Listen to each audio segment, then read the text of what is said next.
So ayan yung computer unit, pinull out natin sa HR department. Ito yung mga mini maintenance natin. Since ito ay hindi nagpa-pull out nung kasi pini-payroll to, ginagamit sa payroll, ang nangyari hindi siya nagpapa-pull out. Ngayon sobrang bagal ng unit niya at saka nasira yung network port niya. Ito dito yung sa RJ45 network port. Tapos ang gagawin natin ay kakabitan natin siya ng external network port or LAN port. Ito, ang brand nito ay D-Link, tapos model ay DGA-560T, made in China. Yan, ito yung kakabit natin dito sa LAN port nya or PCI port. Ito. So ang gagawin natin ay cleaning muna natin, tapos papakita ko sa inyo mamaya kung anong error nito dito. Bali umiilaw lang siya ng kulay orange, tsaka yung blinking na orange lang. Tapos pag tinignan mo sa monitor niya or sa mismong operating system ay nagdi-disconnect at connection yung error niya. Kakaroon ng connection, tapos magdi-disconnect ulit, kakaroon, parang ganun yung nagiging issue. Kaya lalagyan natin siya ng external LAN port or network port na D-Link brand. So yan, cleaning muna natin to. So ito deep cleaning to kasi yan, makikita niya yan.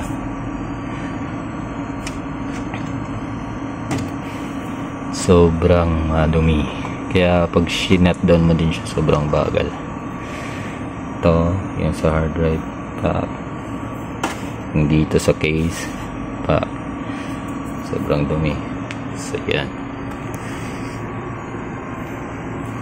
Gamitan ulit natin siya ng vacuum. Proper cleaning is vacuum, hindi blower. Yung vacuum is pahigop, yung blower is pabuga.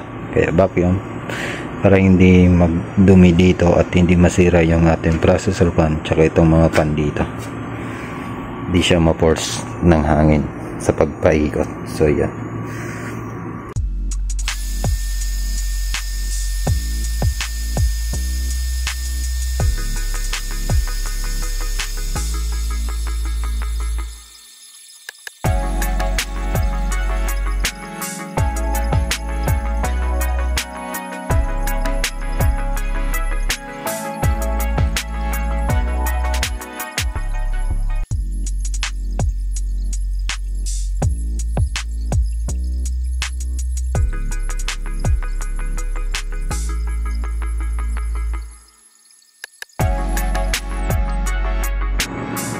So ayan yung difference ng na-click cleaning ng motherboard o kaya preventive maintenance. Dito wala na din. Tapos yung dito, number 1 na nakakatulong yan. Makikita nyo kanina, sobrang kapal na ng alikabok dito. Yan, parang naging na siya, pwede na pagtaniman. So dito rin ganun din kanina, makikita nyo sa previous na video or dyan sa video natin. Tapos yung dito sobrang dumi na talaga kasi ito processor fan, kaya dumi-dumi to kasi ang purpose nito ay humigop ng hangin dito sa labas papasok sa heatsink ng ating processor fan dito. Kaya may alikabok dito na makapasok o mahigupin niya, dumaan, ang tendency papunta doon sa heatsink ng processor pa natin, kaya matatambay siya dyan. Kaya kailangan, importante din talaga na i-preventive maintenance yung mismong parts ng computer system unit. So ito namang pan dito ay parang exhaust fan niya lang. Ang naman dito nakaharap papunta doon sa likod. Bali yung init dito ilalabas niya papunta dito sa likuran ng bahagi. So yun yung mga tips ko dito at share kung bakit natin pinipreventive para mag-cleaning yung ating mismong system unit, yung mga parts niya. Isa din yung cause kaya nagbabagal yung ating unit kasi gaya nito, umiinit to dito kasi processor yung laman nito sa ilalim, kaya siya umiinit kasi wala nang maibugang hangin na maganda papuntang heatsink or itong aluminum heatsink na processor. So ayan, install natin to. Dito natin siya ikakabit sa pangalawa.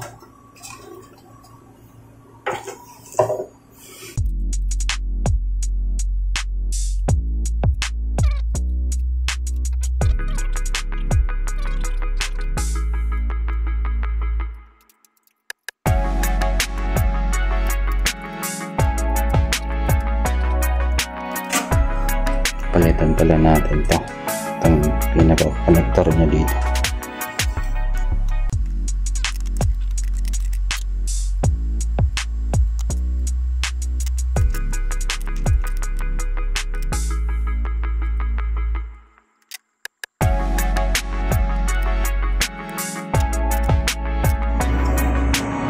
Natin siya ikabit.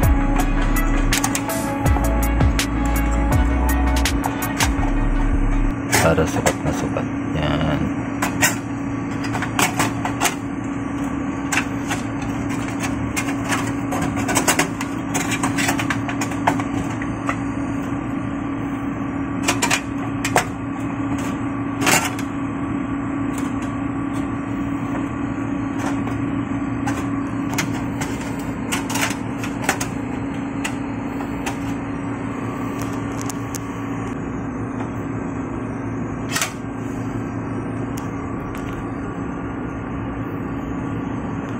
So ayan na yung LAN port natin o network port na additional.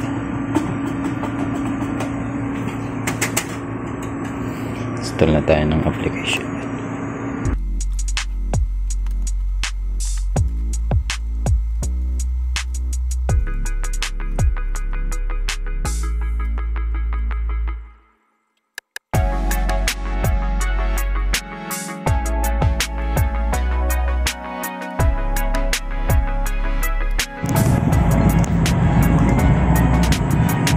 Ito yung nagiging issue niya.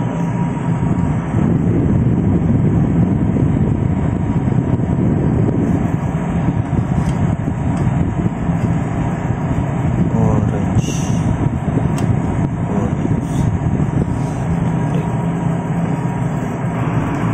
So yan, ito nga yung nagiging error sa network niya.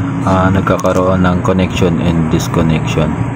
Yan, connection siya, connected siya ngayon, tapos maya maya yan magkakaroon ng disconnections. Bali mag-install tayo dyan ng D-Link na gigabit D-Link yan. So yan, pagkatapos natin mag-install, nag-assign na tayo ng IP address, tapos nilipat na natin sa baba na port. Yan, goods na siya, kulay green na yung ilaw niya. Nagping tayo, tsaka na Google and YouTube. So ayan, goods na. Thank you for watching.